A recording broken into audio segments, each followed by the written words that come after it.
नमस्कार साथियों, online classes में आपका हार्दिक स्वागत है। मैं बलबीर सर आज आपको माध्यमिक शिक्षा बोर्ड कक्षा 10 के गणित विषय के जो महत्वपूर्ण क्वेश्चन है उनके बारे में चर्चा करेंगे। आज पहला पॉइंट लेते हैं अपन प्रायिकता।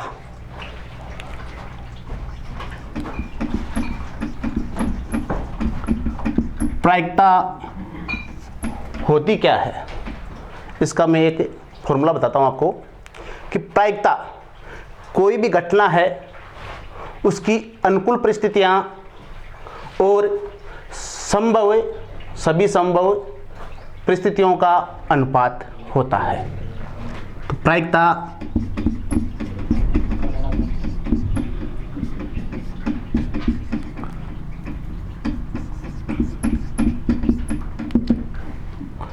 अनुकूल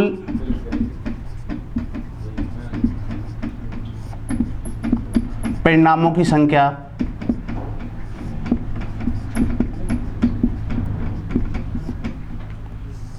बटा सभी संभव परिणामों की संख्या। इसमें क्या होता है कि जो अनुकूल परिणाम है और जो सभी संभव परिणाम है उनका जो अनुपात लेते हैं उसको प्रायिकता पी से व्यक्त करते हैं। जैसे एक छोटा सा उदाहरण लेते हैं अपन कि जैसे सिक्का है उसको उछालते हैं, उछालने पर उस पर चित्त या पटल आने की जो सभी संभावित परिणाम है वो 2 है। अब अनुकूल की बात करते हैं, यदि उसको उछालेंगे तो या तो चित्त आएगा या पटल आएगा। तो अनुकूल तो क्या हो गई, उसकी परिणाम क्या हो गया 1 और सभी संभावित परिणाम क्या हो गए 2। तो सिक्के के लिए जो प्रायिकता होगी, जैसे अपन लेते हैं पटल आने की प्रायिकता, तो अनुकूल तो क्या हो गई, पटल आने की प्रायिकता क्या हो गई 1 और सभी संभावित जो परिणाम है वो क्या हो गए 2।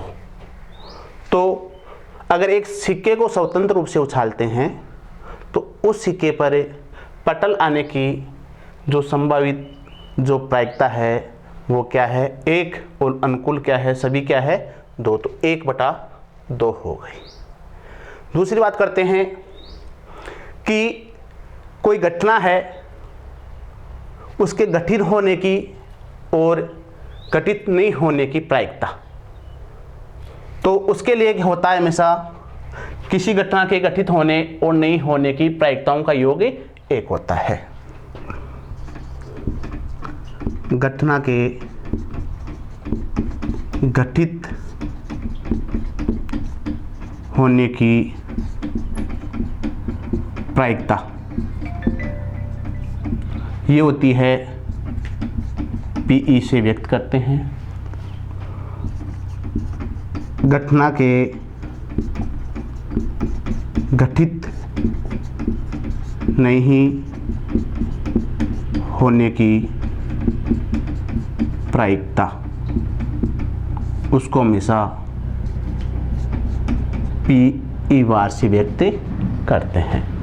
अगर एक ही घटना है और वो घटित हो रही है तो उसको पी से, घटित नहीं हो रही है उसको पी बार से व्यक्त करते हैं।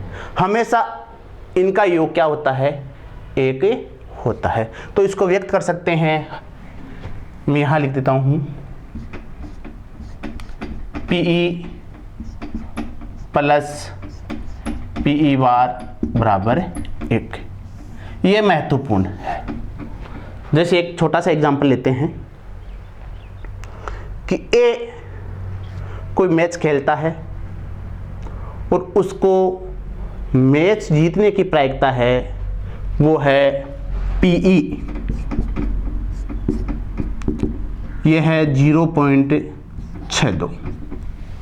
ये तो है उसके मैच जीतने की। अगर अपन सोचें कि ए के मैच हारने की प्रायिकता क्या है, तो जो अपना सूत्र है उसमें लिख लेंगे 0.62 प्लस PE ई बार बराबर 1। तो ये हो जाएगा PE ई बार बराबर 1 माइनस 0.62। ये अपन कम कर देंगे तो यह आएगा 0.38। तो ये हो गया कि ए के मैच नहीं जीतने की प्रायिकता हो गई अपनी 0.38। तो ऐसे अगर इस एग्जाम्पल को, इस जो सूत्र है इसको याद रख लेंगे अपने, तो इसके होने और नहीं होने का योग हमेशा याद कर लेते हैं। एक होता है अगर होने की देता है और नहीं होने की पूछता है तो उसको एक में से कम कर लेते हैं। अगर नहीं होने की देता है और होने की पूछता है तो उसको भी एक में से कम कर लेते हैं।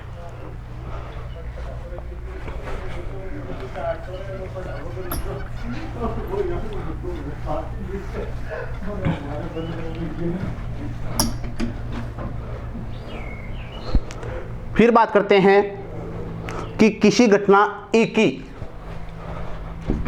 किसी घटना ई की प्रायिकता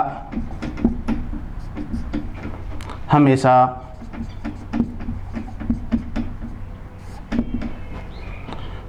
जीरो के बराबर या बड़ी, 0 के बराबर या बड़ी और 1 के बराबर या 1 से छोटी होती है। कहने का मतलब है अगर कोई घटना ई है और अगर उसकी प्रायिकता देखते हैं हमेशा, तो उसकी प्रायिकता 0 और 1 के मध्य, जिसमें 0 और 1 भी शामिल होता है। फिर बात करते हैं कि किसी घटना के निश्चित होने की प्रायिकता, किसी घटना के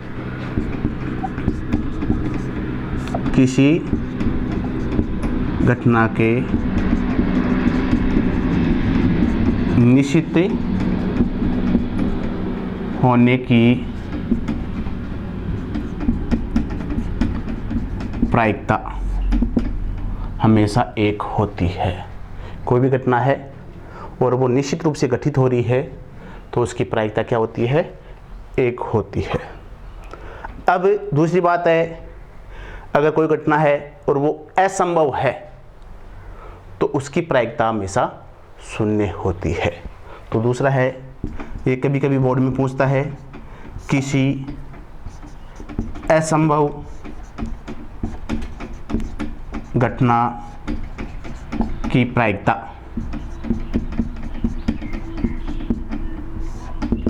ये 0 होती है। अगर घटना ही असंभव है तो उसकी प्रायिकता क्या होती है? हमेशा 0 होती है। जो अपन प्रायिकता की बातें करते हैं, जो माध्यमिक शिक्षा बोर्ड है, कक्षा 10 है, उसमें इसमें से 4 अंक के क्वेश्चन पूछते हैं, जिनमें से एक क्वेश्चन छोटा आता है और एक क्वेश्चन बड़ा आता है। तो छोटे वाले क्वेश्चन में कभी कभी किसी घटना के निश्चित होने की घटना पूछ लेता है, या किसी असंभव घटना के प्रायिकता पूछ लेता है। या गत बार 2019 में एक क्वेश्चन पूछा था कि ए के मैच जीतने की प्रायिकता 5/6 है। ए है कोई, उसकी जो मैच जीतने की प्रायिकता थी, जीतने की प्रायिकता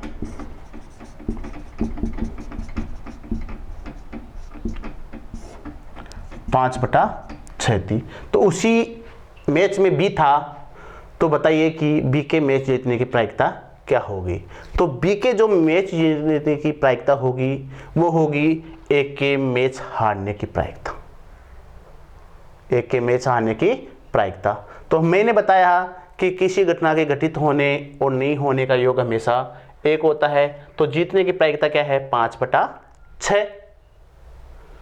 और ए के मैच हारने की प्रायिकता क्या हो गई? इसको लिखेंगे अपन है PE ई बार बराबर 1 - 5/6। तो ये आ जाएगा 6 - 5/6 6 बराबर 1/6 आएगा।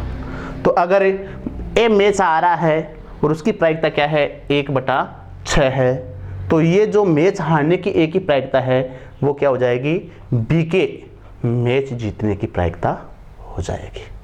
दूसरा, यहाँ से जो बड़ा क्वेश्चन पूछता है उसमें या तो ताश की पत्ती से पूछता है, जो गड्डी होती है उससे पूछता है, या जो पासा है उससे पूछता है। तो छोटी सी बातें बता देता हूँ मैं यहाँ आपसे।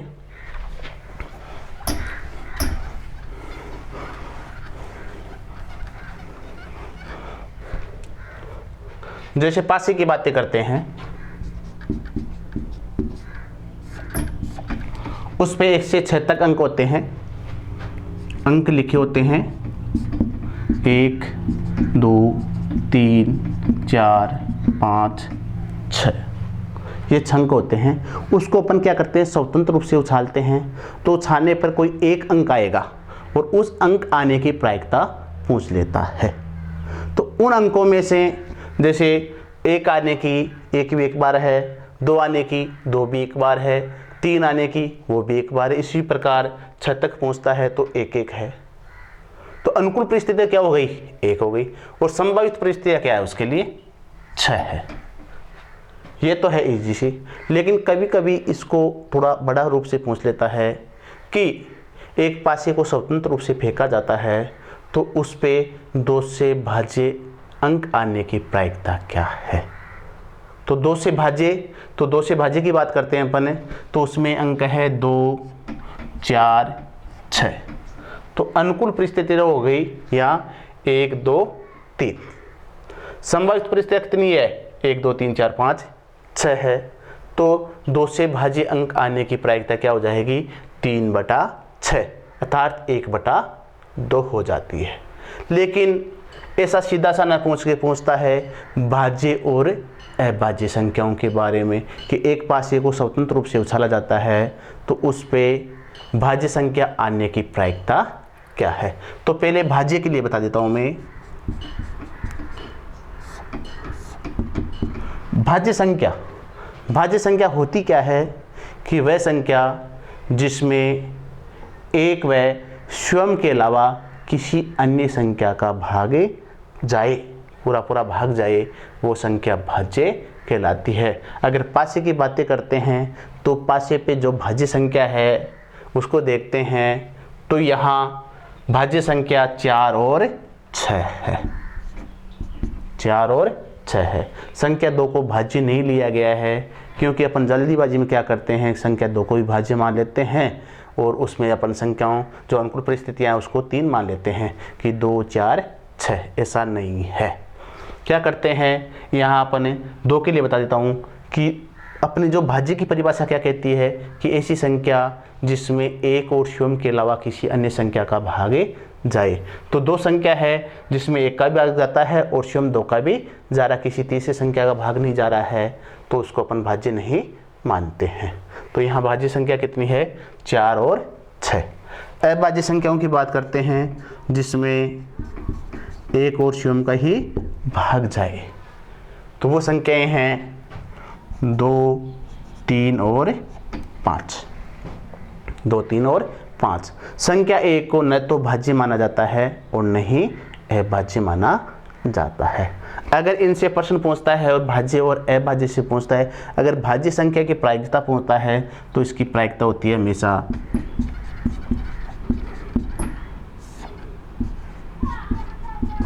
भाज्य संख्या के लिए बता रहा हूँ। यहाँ कितनी संख्या है, अनुकूल कितने हैं, 2 संख्याएं हैं और सभी संभावित परिणाम कितने हैं, 6 है। तो 2/6 इसका मतलब हो गया 1/3। ये तो हो गई भाज्य संख्या की प्रायिकता। अगर अभाज्य संख्या की प्रायिकता पूछता है तो उसके लिए होता है कि अनुकूल परिस्थितियाँ कितनी है, 2 3 5। संख्या कितनी हो गई, 3। परिणाम कितने हो गए, 3 हो गए इसके लिए। और संभावित कितनी है, 6। तो 1/2 हो गई। ये तो है भाज्य और अभाज्य के लिए। अगर इसी प्रकार सम और विषम के लिए पूछे, सम और विषम के लिए पूछे तो सम संख्याएं पासे के लिए सम संख्या एक पासे पे 1 से 6 तक अंकों लिखे होते हैं, तो सम संख्याएं वे संख्याएं जिनके इकाई का अंक 0, 2, 4, 6, 8 हो। तो यहाँ 0 तो है नहीं, 2, 4 और 6 है, तो सम संख्या कितनी है 3। तो फिर विषम कितनी बच गई,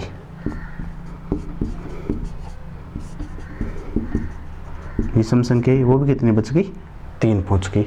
तो अगर सम संख्या की प्रायिकता पूछता है तो अनुकूल परिस्थितियां 3 है और संभावित कितनी है 6 है, तो 3/6 1/2 होती है। और अगर विषम संख्या की पूछता है तो उसके लिए भी कितना होता है, अनुकूल परिस्थितियां कितनी है 3 है और संभावित कितनी है 6 है, तो 3/6 1/2 होती है।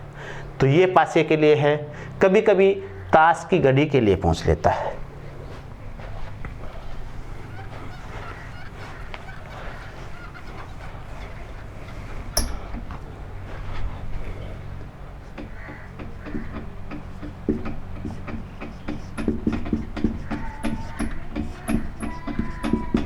ताश की घड़ी के लिए पूछ लेता है। तो हम जानते हैं जो ताश की घड़ी होती है उसमें कुल पत्ते 52 होते हैं,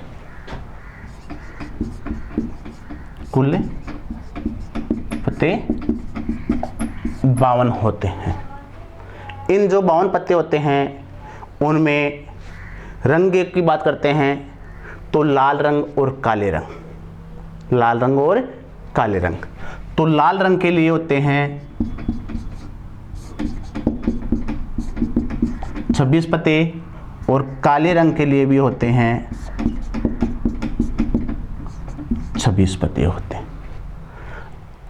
अब कहता है कि एक ताश की घड़ी में से स्वतंत्र रूप से अगर एक पत्ता निकाला जाता है तो उसकी प्रायिकता ज्ञात कीजिए कि वह लाल रंग का होगा।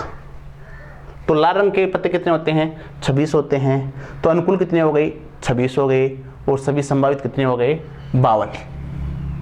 तो लाल रंग के लिए प्रायिकता निकालेंगे अपन तो 26/52 1/2 हो जाएगी। काले रंग के लिए करेंगे तो वही 26/52 1/2 होगी। अगर बात करते हैं तस्वीर वाले पत्ते, कभी कभी पूछ लेता है कि ताश की घड़ी में तस्वीर वाले पत्ते, तो तस्वीर वाले पत्ते की बात करते हैं तो यहाँ 4 प्रकार के पत्ते होते हैं। जो 13 पत्ते होते हैं वो पान के पत्ते होते हैं, 13 पत्ते होते हैं वो ईंट के होते हैं।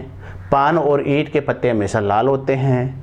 फिर बात करते हैं चीड़ी के पत्तों की, तो 13 पत्ते होते हैं वो चीड़ी के होते हैं और 13 पत्ते होते हैं वो उखम के होते हैं। तो ये चीड़ी और उखम के पत्ते हमेशा काले रंग के होते हैं। अब अपन बात करें तस्वीर वाले पत्तों की, तो 3 पत्ते हैं पान के पत्तों में। इसमें है गुलाम, बेगम और बादशाह, ये तस्वीर वाले पत्ते हैं। और ये 3 पत्ते ईंट वाले पत्ते हैं।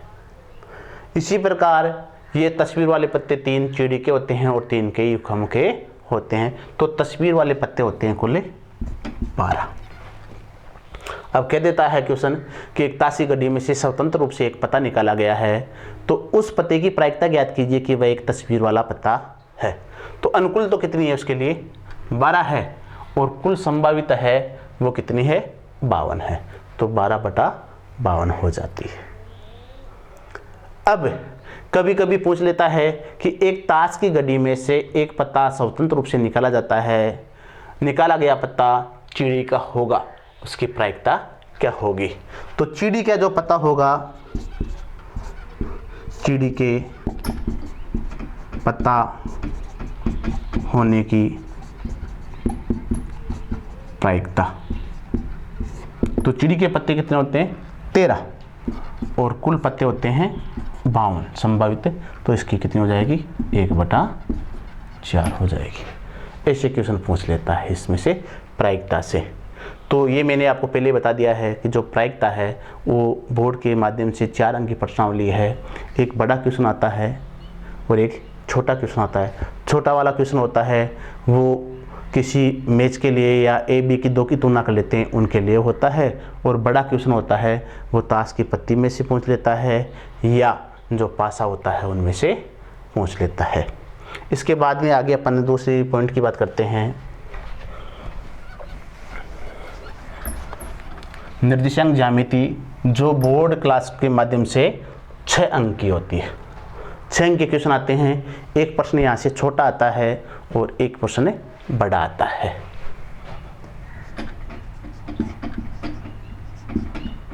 निर्देशांक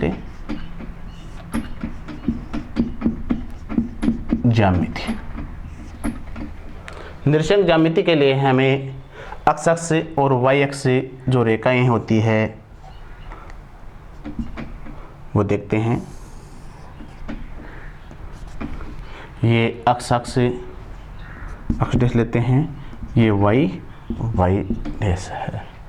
एक्स अक्ष रेखाएं और वाई अक्ष रेखाएं एक दूसरे को जिस लंबवत बिंदु पे काटते हैं वो बिंदु होता है मूल बिंदु, जिसको लिखते हैं अपने मूल बिंदु।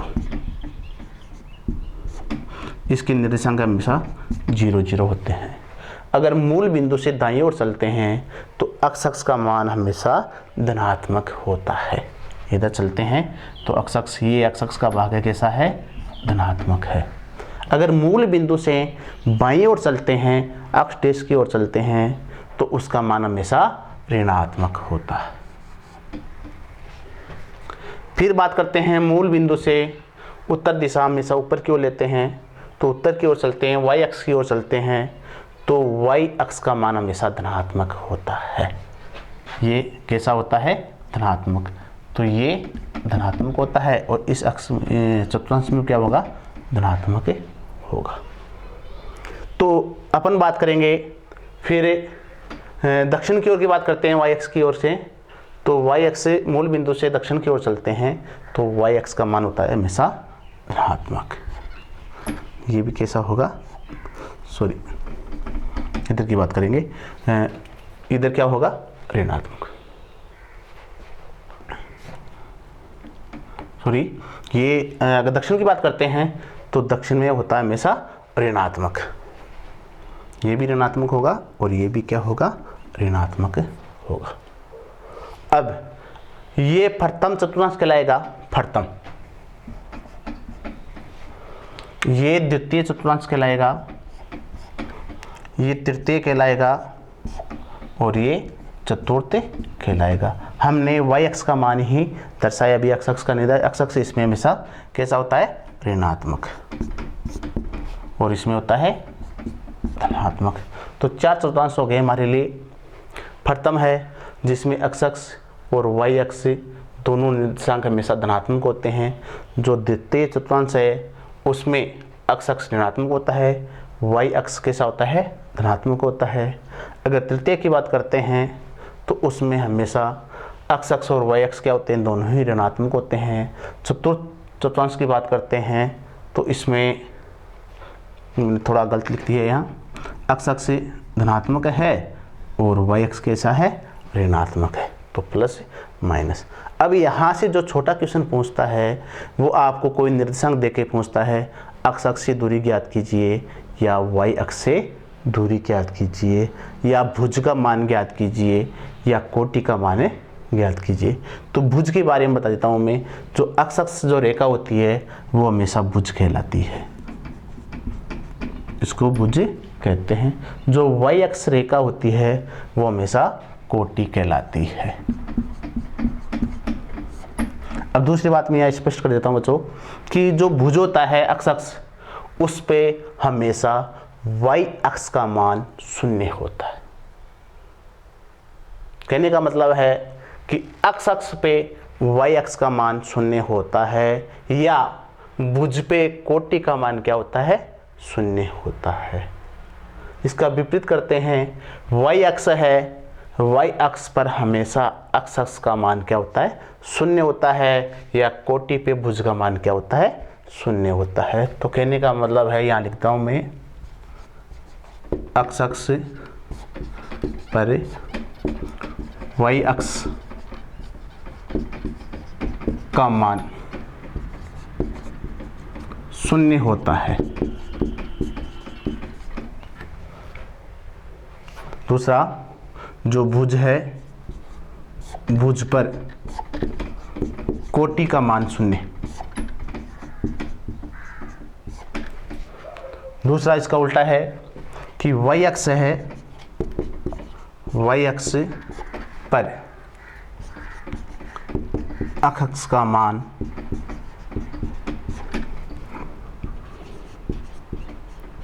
0 होता है। कहने का मतलब है जो कोटि है, कोटि पर भुज का मान 0 होता है। अब यहाँ से बोर्ड में हमेशा एक क्वेश्चन पूछता है, जैसे एक छोटा सा एग्जाम्पल ले रहा हूँ मैं, यहाँ लिख रहा हूँ एग्जाम्पल कि निर्देशांक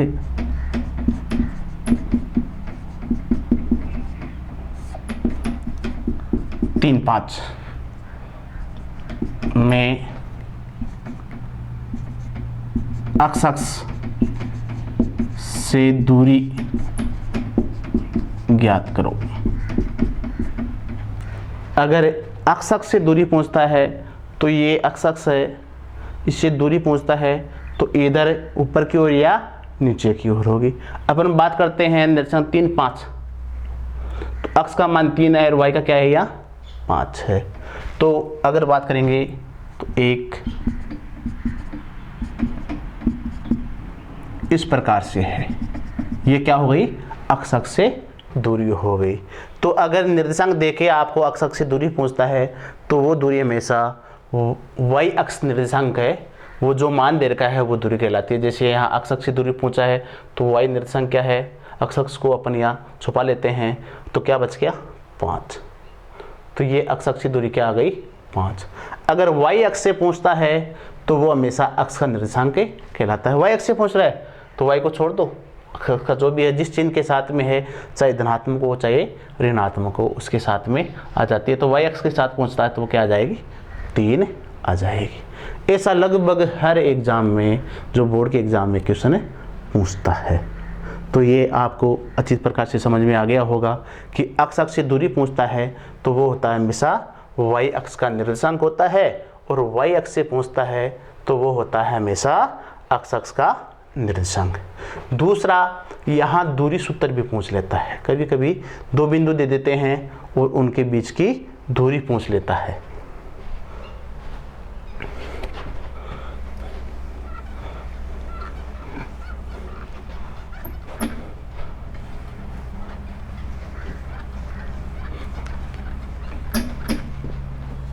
दूरी सूत्र की बात करते हैं। अगर उसका सूत्र निकालेंगे थोड़ा टाइम लगेगा, मैं उसको शॉर्ट में बताता हूँ। दूरी सूत्र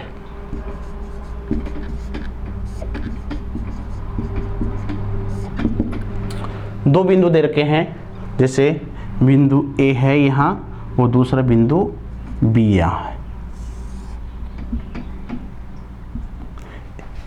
A के जो निर्देशांक है x1 y1 है और B के निर्देशांक x2 y2 है। अगर AB के बीच की दूरी पूछता है तो उसके लिए क्या करते हैं, जो अक्ष निर्देशांक है उसके अंतर का वर्ग कर देते हैं, और y अक्ष निर्देशांक है उनके अंतर का वर्ग कर देते हैं, जोड़ देते हैं और वर्गमूल निकाल देते हैं। वो क्या हो गई, AB के बीच की दूरी आ जाएगी। तो दूरी सूत्र में अब यहाँ मैं AB से लिख देता हूँ, AB के बीच की दूरी। तो मैंने आपको बताया कि अक्ष निर्देशांक है उनका अंतर ले लो, उसका वर्ग कर दो, और y अक्ष से जो निर्देशांक है उनके अंतर ले लो और उनका वर्ग कर दो। तो नीचे लिख देता हूँ मैं, तो अक्ष निर्देशांक x2 माइनस x1 के अंतर का वर्ग, फिर y निर्देशांक है तो ये हो गया y2 माइनस y1 के अंतर का वर्ग। इनका योग कर देंगे और वर्गमूल निकाल देंगे। तो ये क्या आ गई, AB के बीच की दूरी आ गई हमारे पास। AB के बीच की दूरी आ गई। अब कोई भी निर्देशांक दे सकता है, A का भी दे देगा और B का भी दे देगा और उससे दूरी पूछ लेता है। तो जैसे अपन एक छोटा सा एग्जांपल ले लें, यहाँ A के निर्देशांक दे दिया आपको -2 और 4। B का जो निर्देशांक है वो है -1 माइनस का 1 और इसका दे दिया हमें प्लस का 2 दे दिया y का। अब a के निर्देशांक है और b के निर्देशांक है, अगर इसे अपन ए बी के बीच की दूरी निकालेंगे तो यहाँ देखो ये a के निर्देशांक, ये x1 है, ये y1 है, ये x2 है और ये y2 है। x2 क्या है? माइनस का 1। x1 क्या है? माइनस का 2 और माइनस पहले है तो ये हो गया माइनस का 2 का वर्ग प्लस y2 क्या है? 2 है यहाँ और y1 क्या है? 4 है तो माइनस के 4 का वर्ग का अंतर कर दो। अब ये हो गया माइनस का 1, माइनस माइनस क्या होता है? प्लस 2 का वर्ग और 2 में से -4 तो -2 का वर्ग हो गया। तो ये हो गया 1 का वर्ग प्लस -2 का वर्ग का अंडर रूट। 1 का वर्ग वैसे देखते हैं तो 1 है, उसका वर्ग 1 होता है। अगर घनफल की बात करते हैं तो वो भी 1 होगा, लेकिन जिस चिन्ह के साथ, अगर माइनस के साथ होगा, माइनस का चिन्ह है तो माइनस के साथ होगा और प्लस है तो प्लस के साथ होगा। तो इसका वर्ग आ गया 1 और -2 का वर्ग 4, तो आ गया √5। ए बी के बीच की दूरी क्या आ गई? √5। ये दे रखा था तो इसके अगर निर्देशांक दे रखे हैं तो इसकी √5 दूरी आ गई है। ऐसा प्रश्न भी छोटा पूछ लेता है। अगर बड़े प्रश्नों की बात करते हैं तो बड़े प्रश्नों में अगर 2 बिंदु दे दिए हमें, बिंदु ए और बी के निर्देशांक दे दिए और साथ में अगर अंतः विभाजन हो रहा है उसके लिए अनुपात दे दिया है तो भी अपन उसके निर्देशांक निकाले लेते हैं।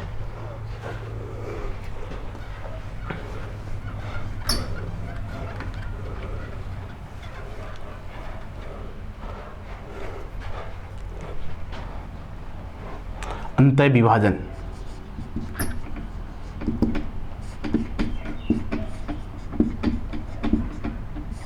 जैसे रेखा दे दी हमें ए और दूसरी बिंदु क्या है? बी है, उसके निर्देशांक x1 y1 है और इसके निर्देशांक x2 y2 है और बिंदु जो P है, मध्य अंतः P है, उसके निर्देशांक x और y है। जो इनका जो अनुपात है अंदर का अंतः विभाजन का, ये m1 है और ये क्या है? m2 है। अगर इस बिंदु P के निर्देशांकों का मान निकालते हैं, अगर हम A के निर्देशांक दे रखे हैं, B के दे रखे हैं, तो अंतः विभाजन वो होता है हमेशा x बराबर m1 x2 plus m2 x1 बटा m1 प्लस m2। ये तो आ गया x का निर्देशांक। अगर y का निर्देशांक निकालेंगे अपन तो यह आ जाएगा m1, जहाँ x2 था वहाँ y2 आ जाएगा, y2 m2 y1 बटा m1 प्लस m2। ये तो बातें हैं अंतः विभाजन की। अगर कोई भी दे दे कि बिंदु ए के निर्देशांक के ये है और बिंदु बी के है, इस अनुपात में विभाजित करते हैं तो बिंदु पी के निर्देशांक ज्ञात कीजिए, तो इस सूत्र में रखे उसका मान निकाल लेते हैं। अगर भाई ये तो अंतः विभाजन था। अगर भाई विभाजन की बात करते हैं, भाई विभाजन तो घबराने की बात नहीं है। जो अंतः विभाजन वाला है उसमें जहाँ भी धनात्मक चिन्ह है वहाँ ऋणात्मक चिन्ह लगा देंगे, तो ये भाई विभाजन के लिए जो अपना सूत्र है वो आ जाएगा। और पी के लिए बाहर ए और जो बी है उसके बाहर कोई बिंदु पी है वहाँ जाके वो विभाजित करेगा। तो भाई विभाजन के लिए x के निर्देशांक निकालेंगे तो x बराबर m1 x2 minus m2 x1 m1 minus m2। ये तो x के निर्देशांक आ जाएगा। और y की बात करते हैं तो m1 y2 minus m2 y1 बटा m1 माइनस m2। ये भाई विभाजन के लिए आ जाएगा। तो इस प्रकार के प्रश्न पूछ लेता है। कभी कभी क्या पूछता है कि बिंदु ए के निर्देशांक दे देगा और बी के निर्देशांक दे के हमें मध्य बिंदु की बात करेंगे। तो मध्य बिंदु का मतलब होगा कि जो हमारा अनुपात m1 और m2 है वो क्या होगा, समान होगा, 1-1 होगा, 1-1 होगा। तो यहाँ से निकालेंगे मध्य, जो अगर मध्य बिंदु के निर्देशांक पूछता है तो वो मान आएगा हमेशा अक्ष के लिए आ जाएगा अक्ष 2 प्लस अक्ष 1/2, क्योंकि यहाँ अपन m1 का मान भी 1 रखेंगे और m2 का मान भी क्या रखेंगे, 1 रखेंगे।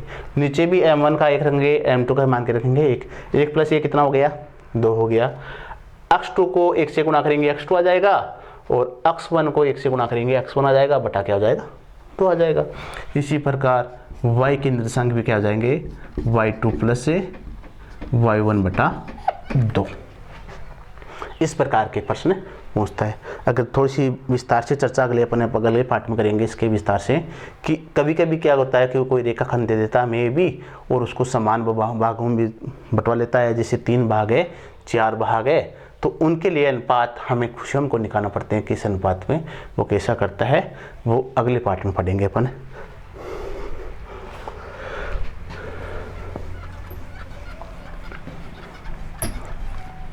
अब शॉर्ट में बात करते हैं त्रिकोणमिति की, कि त्रिकोणमिति जो माध्यमिक बोर्ड है उसमें हमारे 11 अंक की आती है।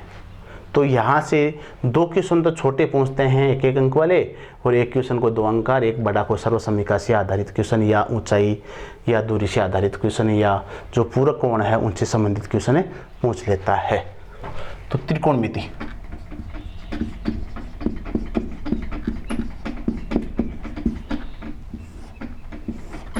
तो त्रिकोणमिति में जो छोटा क्वेश्चन पूछता है वो पहला जो क्वेश्चन पूछता है वो सारणी पे आधारित प्रश्न पूछता है,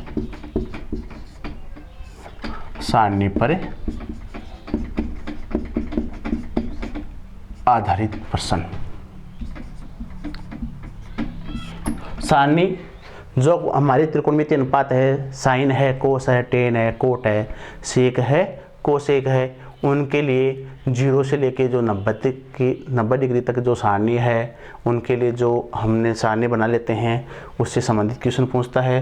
तो अपन क्या करते हैं, जैसे हमारी जो पेपर मिलता है, पेपर मिलने के बाद में जैसे अपना एग्ज़ाम शुरू होने के लिए घंटा लगता है, उस घंटा लगने के बाद में अपन पीछे के पृष्ठ में उसकी 0 से 90 तक की प्रत्येक त्रिकोणमिति अनुपात के लिए सारणी बना लेते हैं, क्योंकि ये प्रश्नावली अपने लिए क्या है, 11 अंक की है।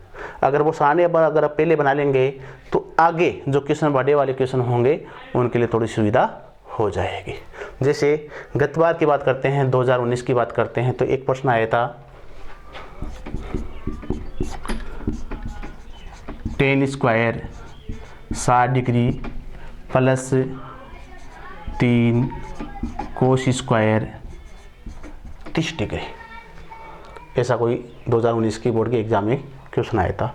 तो हमारे यहाँ टेन और कोस है, टेन में मान 60 है और कोस में कितना है, 30 है। तो अपन सारणी से बात करते हैं, तो लिख देंगे यहाँ टेन 60 डिग्री, टेन 60 डिग्री का मान होता है √3 होता है, √3 होता है। फिर कोस की बात करते हैं, कोस कितना है, कोस 30 डिग्री है। तो हम जानते हैं कि कोस 30 डिग्री का मान वही होता है जो साइन 60 का होता है।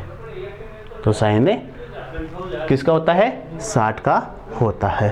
तो अगर अपन इसके लिए देखते हैं कि 0, साइन 0 का मान 0 होता है, साइन 30 है उसके लिए मान 1/2 होता है, जो साइन 30 है इसके लिए 1/2 होता है। साइन 45 है उसके लिए 1/√2 होता है।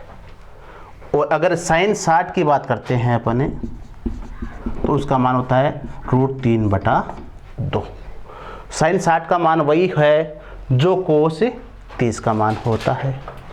तो यहाँ अपन जो क्वेश्चन जो बोर्ड में 2019 में आया है उसमें टेन 60 डिग्री, तो टेन 60 डिग्री का मान क्या है, √3 है। तो इसको लिखेंगे अपन √3 का स्क्वायर प्लस 3। कोस 60 डिग्री, कोस 60 है, उसका मान मैंने बताया कि साइन 60 है, वो मान कोस 30 का होता है। तो कोस 30 का मान होगा √3/2। तो ये हो गया √3/2 स्क्वायर है, स्क्वायर कर दो। अब हल कर लो। यहाँ रूट जो 3 है उसका वर्ग करेंगे 3 प्लस 3, √3 का वर्ग करेंगे 3 और 2 का वर्ग करेंगे 4। तो ये हो गया अपने लिए 3 प्लस 3 को 3 से गुणा करेंगे, 3 3 9/4। अब हल कर लेंगे इसको। हमें लघुत्तम लेना आता है, 1 और 4 का लघुत्तम कितना होता है? 4 होता है। तो ये हो गया लघुत्तम 4 आ गया। 4 में 1 का भाग देंगे 4, 3 से गुणा करेंगे 12, 4 3 12। 4 में 4 का भाग देंगे 1 आ गया और 9 से गुणा कर लेंगे 9। तो 12 और 9 कितने हो गए? 21/4। ये इसके आंसर आ गए जो 2019 में क्वेश्चन आया था। तो ये तो है सारणी पे आधारित क्वेश्चन। एक 2019 में अपने जो पुरकोणों के लिए त्रिकोणमिति अनुपात है उससे भी संबंधित क्वेश्चन पूछ लेता है, वो भी आपको बता देता हूँ मैं।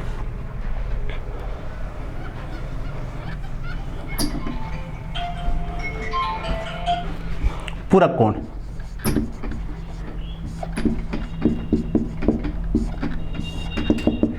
पूरक कोण होते क्या हैं कि ऐसे दो कोण जिनका योग 90 डिग्री होता है एक दूसरे के पूरक कहलाते हैं। तो यहाँ से अगर पूरक कोणों के लिए त्रिकोणमितीय अनुपात में क्वेश्चन पूछता है तो वो होता है, जैसे एग्जाम्पल लेते हैं अपन, साइन 15 डिग्री बटा कोस 75 डिग्री प्लस टेन 10 डिग्री बटा कोट 80 डिग्री। इस प्रकार से पूछ लेता है। तो अपन पूरक कोणों की बात करते हैं। तो यहाँ पूरक कोणों के लिए मैं थोड़ा सा बता देता हूँ। साइन का हमेशा कोस में होता है, कोस का साइन में होता है, टेन का कोट में होता है और कोट का टेन में होता है। तो यहाँ लिख देता हूँ मैं, साइन हमेशा 90 डिग्री माइनस थीटा होता है कोस थीटा, कोस 90 डिग्री माइनस थीटा होता है हमेशा साइन थीटा। टेन की बात करते हैं, टेन 90 डिग्री माइनस थीटा होता है हमेशा कोट थीटा, और कोट 90 डिग्री माइनस थीटा होता है हमेशा टेन थीटा। अब इसी प्रकार सेक 90 डिग्री माइनस थीटा वाला होता है कोसेक थीटा, और कोसेक 90 डिग्री माइनस थीटा हमेशा होता है सेक थीटा। अब यहाँ देखते हैं कि साइन के साथ में कोस दे रखा है, टेन के साथ में कोट दे रखा है, ये कोट है। तो इनमें से किसी एक को चेंज करना पड़ेगा हमें, या तो साइन को चेंज कर लो या कोस को, या टेन को चेंज कर लो या कोट को। तो इसको हल करता हूँ मैं। तो साइन को चेंज करूँगा तो साइन 90 डिग्री में से कितना घटाएं कि 15 डिग्री आए। तो साइन 90 में से वैसे देख लेते हैं कि यहाँ साइन के साथ में कोस है, दोनों का योग कितना हो रहा है? 90 हो रहा है। इसका मतलब 75 घटाएंगे। अब यहाँ जो कोस है 75, उसको चेंज नहीं करेंगे। इसी प्रकार टेन 90 डिग्री में से कितना घटाएंगे? 10 डिग्री आई। तो टेन के साथ में कोट देर का है कितना? 80। 10 और 80 कितने? 90 होते हैं। इसका मतलब 80 घटा देंगे। नीचे वाला हर वाला है वो कोट 80 डिग्री। अब हम जानते हैं sine 90 minus theta, sine 90 minus theta, theta का मान क्या है? 75 है। तो कोस थीटा और थीटा का मान क्या आ जाएगा? 75। तो यह आ गया हमारे पास कोस 75 बटा नीचे भी क्या है? कोस 75 डिग्री। यहाँ ten 90 minus theta, ten 90 minus theta क्या है? कोट है। तो यह आ गया कोट 80 डिग्री बटा कोट 80 डिग्री। इस प्रकार देखो अंश और हर समान है यहाँ, तो ये भी कट गया और ये भी कट गया। तो 1 + 1 कितना आ गया? 2 मान आ गया। तो ए से प्रश्न पूछ लेता है। एक प्रश्न और देखते हैं अभी।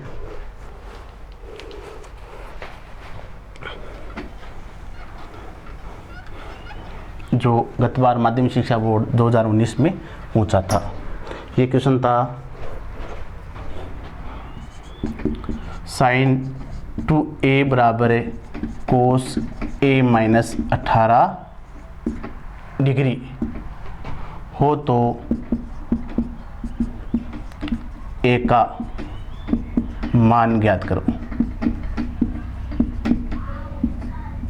ऐसा क्वेश्चन पूछा था। तो यहाँ देखते हैं अपने कि साइन के साथ में क्या दे रखा है, कोस दे रखा है। तो हम जानते हैं जो पूर्व कोणों के लिए है, साइन वाला कोस में होता है, कोस वाला साइन में होता है। तो या तो साइन को बदल लेते हैं या कोस को बदल लेते हैं। तो मैं यहाँ इसको हल करूँगा मैं, तो इसको साइन है 2a है और इधर क्या है, कोस a माइनस से 18 डिग्री है। अब मैं साइन को बदलूंगा तो साइन वाला किस में आएगा, कोस में आएगा। तो इसको लिखूंगा मैं कोस 90 डिग्री माइनस से 2a। वापस इसका मान क्या आ जाएगा, साइन 2a आ जाएगा। और यहाँ साथ में जे रखा है उसको बदलना नहीं है, a माइनस से 18 डिग्री। अब देखो ये कोस 90 माइनस 2a और ये कोस a माइनस से 18 है। तो कोस से कोस कट जाएगा, ये आ गया 90 डिग्री माइनस 2a बराबर a माइनस से 18 डिग्री। अब पक्षांतर कर लो, जो डिग्री में है उसको एक तरफ ले लो, a को एक तरफ ले लो। तो ये आ गया 90 डिग्री प्लस 18 डिग्री और ये a माइनस 2a का पक्षांतर करेंगे 2a आ जाएगा। तो ये आ जाएगा 90 प्लस 18 108 डिग्री। ये आ गया 108 डिग्री और ये आ गया 3a। पूछा क्या है, a का मान पूछा है। तो इसको हल करेंगे तो a बराबर आ जाएगा 108 डिग्री बटा 3। 3 से काट दोगे तो आ जाएगा 3 तिया 9 और 36 18, 36 डिग्री मान आ जाएगा। a का मान क्या आ जाएगा, 36 डिग्री आ जाएगा। इसी प्रकार जो ऊंचाई से संबंधित क्वेश्चन पूछते हैं, ऐसा एक क्वेश्चन बात कर लेते हैं अपन 2019 में आया है, उसकी बात कर लेते हैं कि कोई पतंग है जो समतल से 75 मीटर की ऊंचाई पे उड़ रहा है। प्रश्न देर का है, कोई पतंग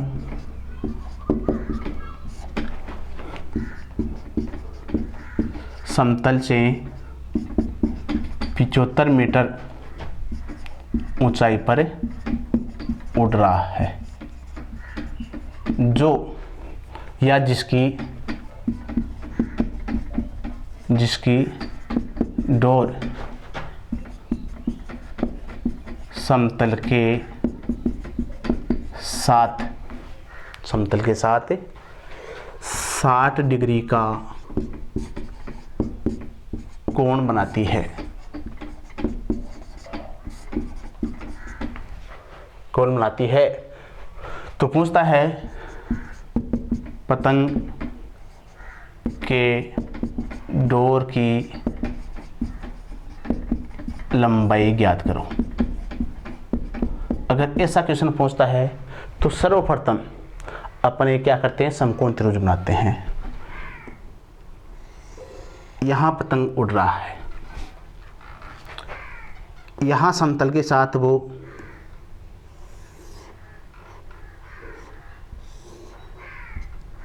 साठ डिग्री का कोण बनाती है। पतंग यहाँ है इस प्रकार से,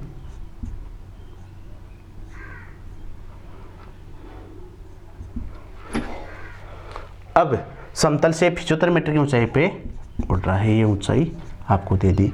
इस डोर की लंबाई पूछी है, जो समकोण त्रिभुज में क्या है, कर्ण है। मान लेते हैं, हल करते हैं इसको। माना पतंग के डोर की लंबाई अक्ष मीटर है, इसको अक्ष मान लेते हैं। अब इनका नामांकन कर देते हैं। ये बिंदु ए है, ये ओ है, ये बिंदु बी है। तो तो समकोण त्रिभुज AOB से, समकोण त्रिभुज AOB से। अब हमें कर्ण निकालना है, लंब देर का है। क्यों? क्योंकि ये 60 डिग्री का कोण देर का है। जो आधार और कर्ण के मध्य जो कोण बनता है उसके सामने की भुजा लंब कहलाती है हमेशा। तो लंब देर का है, तो इसको मैं लिख देता हूँ OB बटा AB। OB लंब है और AB क्या है? कर्ण है। कर्ण है, लंब बटा कर्ण, ये होता है साइन थीटा। अब मान रख दो इससे। OB क्या है? 75, AB क्या माना? अक्ष माना, और ये साइन 60 डिग्री, साइन 60 डिग्री, और साइन 60 का मान होता है √3/2 होता है। तो इधर हल कर लेता हूँ मैं। तो ये मान आ गया, अक्ष का मान निकालेंगे तो ये आ गया 75 बटा अक्ष, मीटर में है ये, और ये आ गया √3/2 आ गई। तो अक्ष का मान आ गया हमारे पास 75 गुणा 2/√3। तो अक्ष बराबर आ गया 75 को 2 से गुणा करेंगे 150/√3 मीटर। अगर शॉर्ट में लेंगे तो इसको लिख देंगे 50 गुणा √3 गुणा √3/√3। क्यों?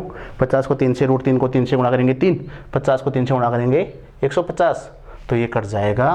तो ये मान आ जाएगा अपना, यहाँ लिख देता हूँ मैं, अक्ष का मान आ गया 50√3 मीटर। डोर की लंबाई आ गई है 50√3 मीटर। तो इस प्रकार से बच्चों बोर्ड में एग्जाम में जो अपने क्वेश्चन आते हैं वो 2 क्वेश्चन आएंगे, चाहे वो ऊंचाई या दूरी से पूछ लेते हैं, या पूरा कोणों से पूछ लेते हैं, या सारणी से पूछ लेते हैं। ये तो छोटे क्वेश्चनों की बात है। बड़े जो क्वेश्चन आते हैं वो सर्व समीकरण से आधारित आते हैं या ऊंचाई से संबंधित क्वेश्चन आते हैं। तो उनकी चर्चा है अपन अगला जो पार्ट होगा, अपना पार्ट 2 होगा, उसमें करेंगे। अब बात ऐसी है बच्चों कि अगर ये जो मैटर मैंने आपको बताया है, अगर ये आपको समझ में आया है तो आपको लाइक करना है, कमेंट करना है और शेयर करना है। अगले जो अपन टॉपिक लेंगे उनमें जो आगे की जो प्रश्नावलियाँ है उनसे संबंधित क्वेश्चन लेंगे। जय हिंद।